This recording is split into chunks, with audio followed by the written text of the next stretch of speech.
ମୋ ହାତରେ ଆମ ମାଟିର ସ୍ୱର ସାହିତ୍ୟ ପତ୍ରିକା ରେବତୀ,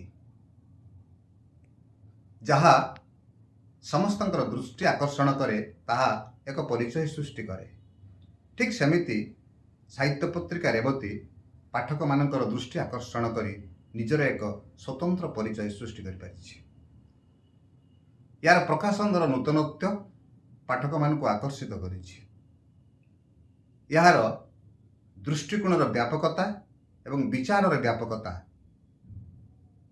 ଏ ପତ୍ରିକାରେ ସ୍ଥାନିତ ପ୍ରତିଟି ବିଷୟବସ୍ତୁକୁ ସମୃଦ୍ଧ କରିଛି, ରୁଚିଶୀଳ କରିପାରିଛି।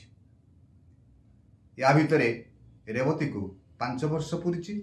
ଏହି 5 ବର୍ଷର ଚାଲିବା ବାଟରେ ରେବତୀର ଯେତେ ସବୁ ପାଦଚିହ୍ନ ଅଛି, ତାହା ଚିର ଅଲିଭା ହୋଇ ରହିବ।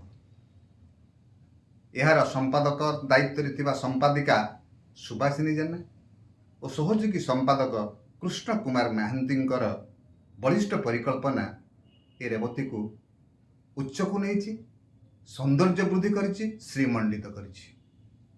କେବଳ ଗଳ୍ପ ଓ କବିତା ନୁହେଁ, ଏହାର ପ୍ରତିଟି ବିଭାଗ, ପ୍ରକାଶିତ ପ୍ରତିଟି ବିଭାଗ ଏତେ ସୁନ୍ଦର ହୁଏ ଯେ ପାଠକ ଏହାକୁ ଗ୍ରହଣ କରେ।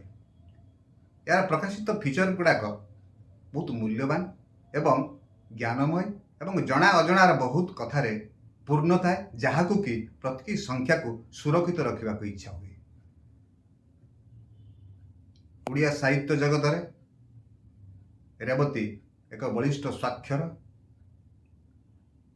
ଲେଖକ ବନ୍ଧୁମାନଙ୍କର ରେବତୀ ଏକ ଅବ୍ୟକ୍ତ ସ୍ପନ୍ଦନ। ଆସନ୍ତୁ ରେବତୀକୁ ସହଯୋଗ କରିବା, ଓଡ଼ିଆ ସାହିତ୍ୟ ପତ୍ରିକା ଜଗତକୁ ସମୃଦ୍ଧ କରିବା ଆଉ ରେବତୀ ଭଳି ରୁଚିଶୀଳ ପତ୍ରିକାର ଦୀର୍ଘ ଜୀବନ କାମନା କରିବା।